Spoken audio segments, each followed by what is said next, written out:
നമസ്കാരം. വികസിത രാജ്യങ്ങളിൽ മുതിർന്ന പൗരന്മാരുടെ ഉത്തരവാദിത്വം രാജ്യത്തിനാണ്. ഈ നിലയിലേക്ക് ഇന്ത്യയും ഉയരുകയാണ് കേന്ദ്ര സർക്കാരിന്റെ ആയുഷ്മാൻ ഭാരതിലൂടെ. 70 വയസ്സ് കഴിഞ്ഞവരെ സൗജന്യ ആരോഗ്യ ഇൻഷുറൻസ് പരിരക്ഷയിൽ ഉൾപ്പെടുത്തുകയാണ്.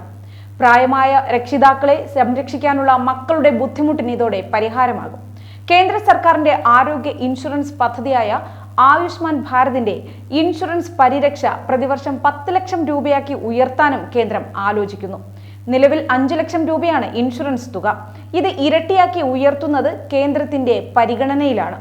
70 വയസ്സ് കഴിഞ്ഞവരെ സൗജന്യ പദ്ധതിയുടെ ഭാഗമാക്കുന്നതിനുള്ള തീരുമാനത്തിനൊപ്പമാണ് പുതിയ പരിഷ്കാരവും പരിഗണിക്കുന്നത്. ജൂലൈ 23 കേന്ദ്ര ബജറ്റിൽ ഇതു സംബന്ധിച്ച നിർദ്ദേശമുണ്ടാകുമെന്നാണ് സൂചന.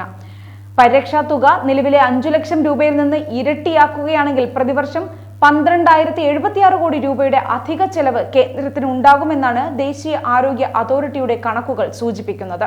നീതി ആയോഗിന്റെ 2021 ഒക്ടോബറിലെ റിപ്പോർട്ട് പ്രകാരം ജനസംഖ്യയുടെ 30% പേർക്കും ആരോഗ്യ ഇൻഷുറൻസ് ഇല്ല.